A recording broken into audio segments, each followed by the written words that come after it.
Okay, so I'm planning a rage review of Halo 4, which includes a brief overview of the real life events between Halo Reach and Halo 4, which includes Halo Anniversary. The problem is that Anniversary has so many problems. I couldn't properly convey it all briefly, and I didn't want the first part of a Halo 4 review to be about Anniversary. So instead, Anniversary is getting its own review separate of the Halo 4 review as supplementary material. Halo Combat Evolved Anniversary Edition, try saying that 5 times fast, is a remake of the original Halo Combat Evolved to mark the 10th anniversary of the Halo franchise, and is a safe first attempt by new developer 343 Industries at making a Halo game. Let's break this down and see exactly what went wrong with this game. Number 1. Story. The story is completely unchanged from the original. Not a single line of dialogue has been changed in any way. Which is a shame because there are a number of additional side stories they could have done here, like how Sergeant Johnson survived against the Flood, or one about Fel Verdam before he became the Arbiter. Were it so easy. Number 2. Gameplay. The idea is simple. Remake Halo 1 with better graphics but keep the gameplay the same. The gameplay is identical and the graphics are better, so logically, this should be a better game than this, right? Well, if that were the case, this wouldn't be a rage review now, would it? See, the issue is that by keeping the gameplay exactly the same, you're highlighting just how much the series has progressed and evolved, no pun intended, over the last decade.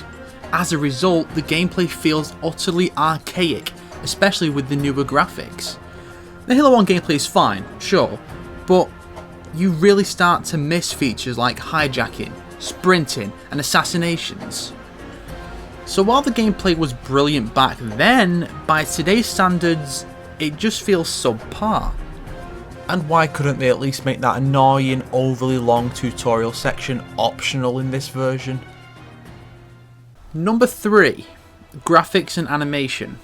As I said, Anniversary was the first game developed by the new studio, and boy does it show. In-game animations are just reused from Halo 1. Cutscenes though have completely redone animation and it is fucking horrendous. There is no way a big release from 2011 should have such terrible animation. Characters move like robots and the facial animation is the worst I've ever seen. I'm not even kidding, Halo 1 10 years ago had better animation than this. The graphics are about on par with Halo 3, not quite up to Reach's standards, and there are a bunch of reused assets from the two games, making the products feel rather cheap. Though I will admit that the environments generally feel much less barren and some locations are bloody beautiful. But then we get to the designs. There are quite a few brand new models such as the Chief, but you can see some problems with some of these models as early as level 1, which really makes 343 seem amateurish. I mean, look at Chief's arms. They're really skinny and his hands are tiny, and once this is seen, it cannot be unseen. One quick oddity before we continue. Cortana was given a Halo 3 model here. The reason this is odd is that Cortana originally was purple with short hair. Her hair was made longer in Halo 2 and she was made blue in Halo 3. But Bungie seems to accept these changes as canon, as she still resembles her Halo 1 form in her cameo in the prequel Halo Reach. So it just seems weird to have a Halo 3 form in this game, even if it is slightly recoloured. I know they were just reusing assets, and my guess why they used this model instead of the Reach one is that Cortana doesn't speak in Reach. Therefore, she has no facial animation, while Halo 3's did. So they saved themselves maybe a couple of hours work by using the inaccurate Halo 3 model instead of the Halo Reach one. And now for one of the things that really pissed me off with this game. For some reason, despite not changing the gameplay in any way, they felt the need to change a few of the designs. For example, the Elite Commanders.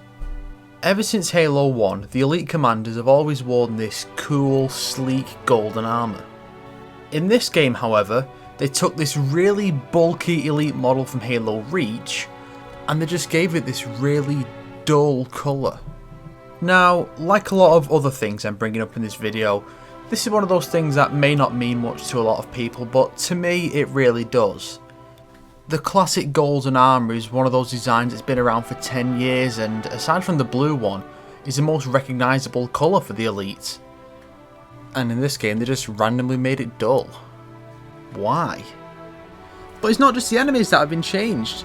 All Marines were white instead of the previous brown or green, and all Pillar of Autumn crew were white instead of blue, yellow and red. Then there are environmental changes like the doors on the Truth and Reconciliation. Not just the design and colour, but animation as well. Hell, the doors don't even look like something from a Covenant ship anymore, it looks like something you'd see on a human ship. Consider, what purpose could there possibly be for changing these designs? Really, I want someone to tell me because I can't think of a single bloody thing. But that's not all they needlessly changed. Number 4. Sound. They changed some of the sound effects. The plasma rifle and ghost gun at the very least have been changed.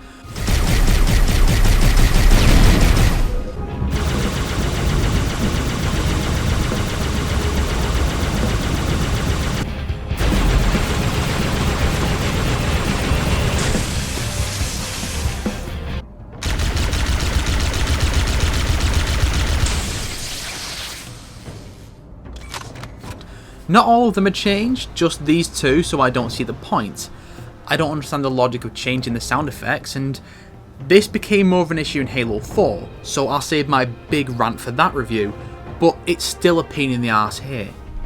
On the other hand, all the tracks in the original game have been rearranged, and you do get the option to use either the original or the newer versions, which is always nice to see.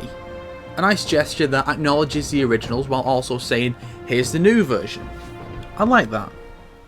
Number 5. New content. The game did have some new content that was pretty good. They added terminals like those found in Halo 3, only in video format. These mainly show 343 Guilty Spark's activities before the game, as well as a very well done, disturbing look into the mind of a victim of the Flood infestation. The terminals were a great addition, so I will give props for that. It's just a shame they become invisible and unusable when using the old graphics. Another addition is the inclusion of skulls, collectibles that can change certain game conditions such as strengthening enemies or giving infinite ammo. Though I do have to wonder why the skulls, like the terminals, don't show up in the original graphic style. They also gave the co-op online functionality. They didn't make it 4-player, but they did make it online, which is a nice addition. Finally, we have the ability to switch between the new graphics and the old ones with the press of a button. This is cool, but there are 2 issues with it. One minor and one major. The minor one is that it fades to black for a few seconds to load up the other models. I'm surprised how quickly it brings it all up, but its slow speed can be a bit annoying, especially when you press the button by accident. As for the major one, number 6, graphics overlay. This is one of the bigger issues the game has objectively, not as a fan of the original. See, the new graphics are simply overlaid over the old graphics, hence why the gameplay is identical. But this means everything, and I mean everything, has to be precisely designed and scaled so they match the original models, otherwise it doesn't really work. But there are a number of instances where this is not the case. Here's an example. In the level Halo, I typically reach the first group of enemies and I like to jump up onto the rock here and snipe the enemies with the pistol. So I take a shot at this grunt, but what's this? I'm not hitting him. You can see it right here, the crosshair is clearly right on him, but I'm not hitting him. So then we switch to the old graphics and, oh look, the wall comes out further than in the newer graphics. So while it looks like I have a clear shot, I actually don't because I have to check 2 planes of existence in case there's something I can't bloody see there. Now, I'm well aware that there probably aren't all that many people who do this, so it may not have been noticed in playtesting. I question why they didn't simply retexture the same map, but let's move on to another section. Here, you see the sniping section at the start of the level Truth and Reconciliation. In this section, the game recommends using the sniper rifle to take out the enemy quietly despite the incredibly loud noise the rifle makes. The game even gives you an achievement if you manage to succeed. So I line up my shot on this guy and shoot, but again, nothing happens. A quick switch of the graphics reveals that the ground extends further here. Now, I'd very much like to know how no one noticed this. For a start, you're expected to do this, and they must have done testing to at least see if the achievement unlocked properly, yet no one noticed this crippling flaw. Look, the idea of switching between the two styles on the fly is brilliant, and I love it, but when it starts affecting gameplay like this, they really should have either put in more time to make sure everything matched up, or just removed the feature entirely.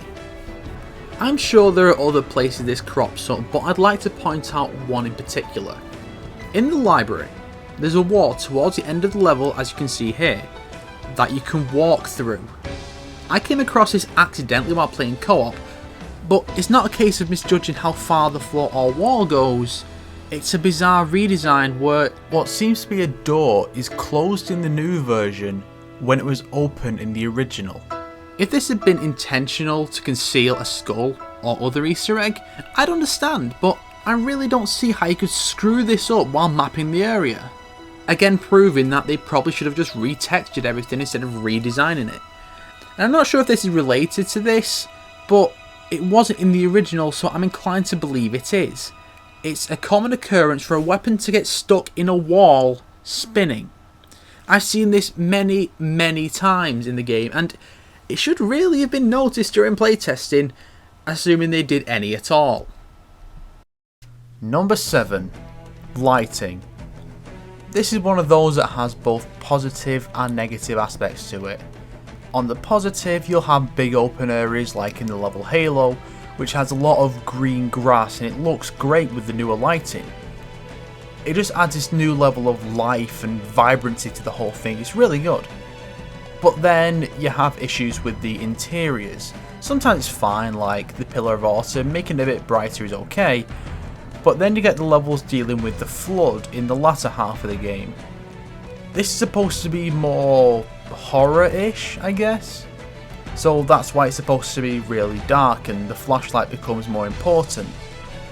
In this version though, everything's just really bright, so it kind of takes away the fear factor what little there already was, and it does kind of hamper the experience somewhat.